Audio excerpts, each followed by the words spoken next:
Hardcore underground. What is it? Why was it important? And most importantly, why did it go bankrupt? Well, in this episode of Watersurf Side Tangent, we'll be taking a look at the disappointing bankruptcy of this independent record label, Hardcore Underground. I will also be noting that some of the things in this video that I'll be mentioning are based off of, speculations, observations, and some individual accounts, as this company pretty much is not super well known outside of the rave scene. Anyway, without further ado, let's just talk about what the hell this company was. Hardcore Underground was an independent record label that released their first compilation album back in 2006 in the UK and Ireland. It featured various DJs and artists that made up that sweet techno-sounding happy hardcore vibes with that UK hardcore sound. I do apologize as I'm not really a music guy, but you get the overall genre I'm referring to. The entire Hardcore Underground series had DJs ranging from Fracus and Darwin, Al Storm, Hixie, Dougal and Gammer, Scott Brown, and much more that I just can't list in this video. This independent record label released many different albums under their name from 1 to 8, as well as some other various labels such as Hardcore Heaven, This Sound is Hardcore Underground, and various other smaller titles that aren't really a part of a series, they're just like standalone releases. Then there was one of their biggest projects, Blu The Roof. This one is interesting because it was one of those things that seemed cool, but I personally believe it was the beginning of the end for the record label, and I will get into that in a bit. The next question I asked is, why was this important? I'll start with personal reasons. I love this type of music, and the fact that there were physical copies of the artists I enjoyed, I was down to have some of that collection. I actually started my own physical CD collection, as you can see on my dusty shelf, with this type of music starting with Hardcore Addiction 5 from DJ Kotz. But it didn't truly begin until I picked up a copy of Hardcore Underground 6. I already listened to the rest of the albums via YouTube and other methods involving wires and limes or frost wires and something like that, but let's not talk about that. RIP old laptop. Anyway, 2013 is when I started to really get into physical collecting of just media in general. CDs, Blu-rays, video games, etc. My physical CD collection only grew as I picked up more and more from this UK-based record label every few months or so. As of recording this, you can see my dirty bookshelf of CDs. Mostly everything in this row right here comes from Hardcore Underground, with the few outliers just being in that same type of genre. I love this record label, but why was it important to the community as well as the internet that knew about it? Well, Hardcore Underground's mainline series such as Hardcore Underground, obviously, and Hardcore Heaven were compilation soundtracks. Basically, DJs would do these long mixes and take some of the best sounds in the genre and throw it into these big old compilation albums.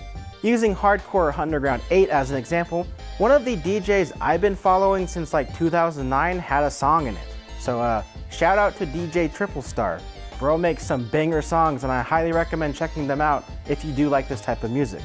Now of course, I'm only seeing this from an outside perspective. And while I could be 100% wrong about some of this, it seems that there were some internal controversies involving some of these releases. Some artists were not given permission, and it seems like that DJ Sharky was upset that some of his releases were on this release of Happy Hardcore Underground, according to this Discord chat in the Happy Hardcore Discord server. I do also recall some instances of some songs being removed off the album due to payment issues, so early digital releases on the site had them, but the physical releases did not, or they had a different song.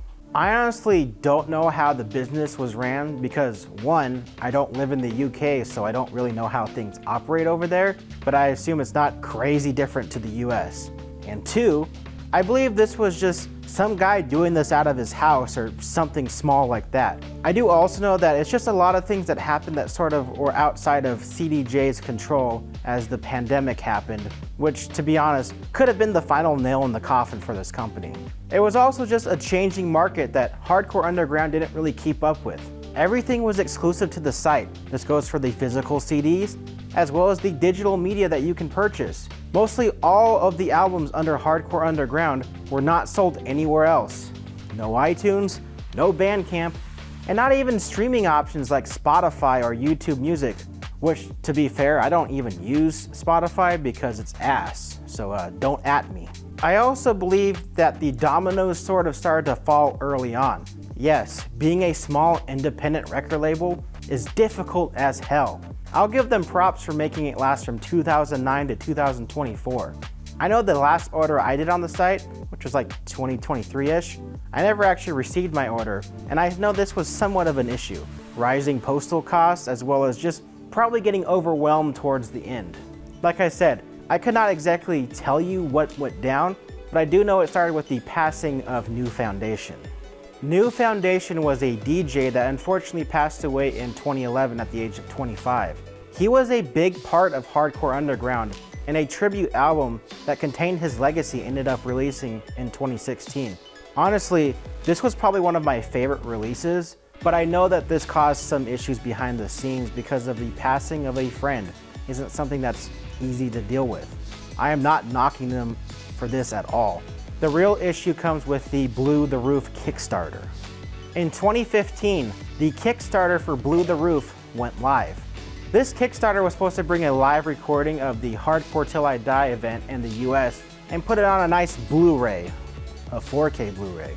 While I never backed the Kickstarter, I do know that this project took forever to come out. The event was in 2016, and they just had to get funding ready to not only cover the cost of co-hosting this event, but film it as well and get all those fancy cameras to make it fit on that 4K Blu-ray.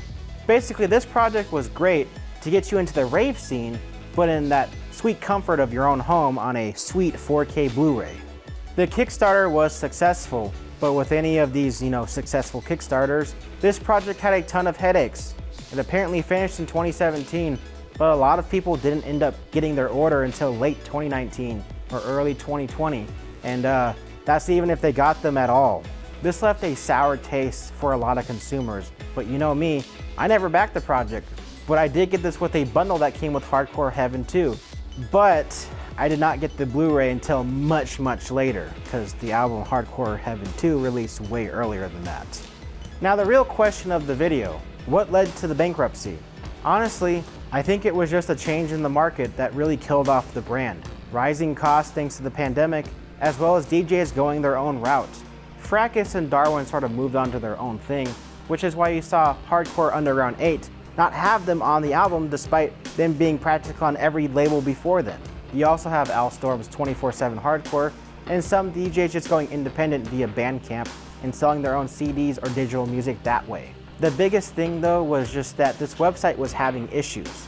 The website always had these weird hiccups and issues, but when the website was down randomly and frequently throughout 2022, it sort of just led people to go elsewhere. Also, people were just wanting to stream music nowadays, and a lot of this was download only. If it wasn't a physical release only, of course. Eventually, the website went down because the domain expired, and everyone that had digital downloads on there weren't able to access their digital downloads anymore. On top of that, the owner and operator, CDJ, just sort of went silent. The last post went live on Twitter, and the last email went out saying that, hey, we got this in stock, and nothing after that. This was early 2023. The website just went dark. CDJ went silent, and the music stopped. The silence was deafening. What happened to Hardcore Underground? Honestly, I'm still wondering what really happened. This is why I haven't really been able to write this video properly, because this company is pretty much non-existent. Unless you know about them, then you knew they existed. I'm pretty sure that 98% of you watching this don't even know what the hell Hardcore Underground was, which is fair. I know not everybody likes this genre of music. It's just leaving me with more questions than answers, and I really wish I could see that final album released. Hardcore Underground 9 was the last major album in production, but alas, it fizzled out before it entered the final stages of production.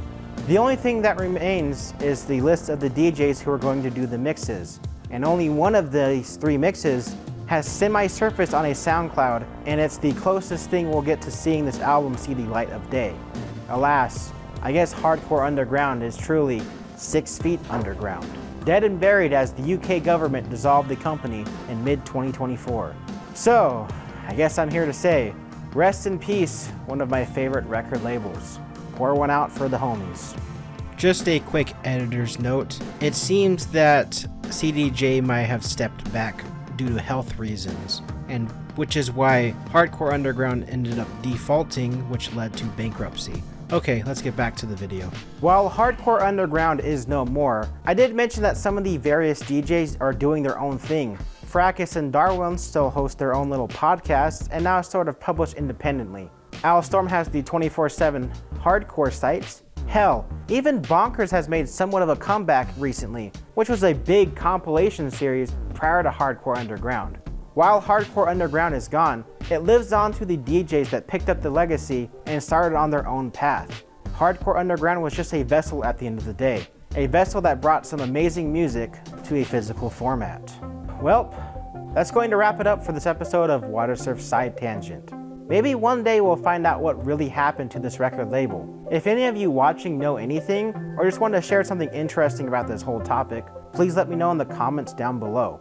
I wish more people knew about this, but they don't even have a Wikipedia page. That's how niche this topic is, and why it was so hard to write this video. Anyway, thank you for watching this video, and be sure to check out some of the other various series or videos on the channel. Now, if you excuse me, I'm gonna go listen to some Project on full blast.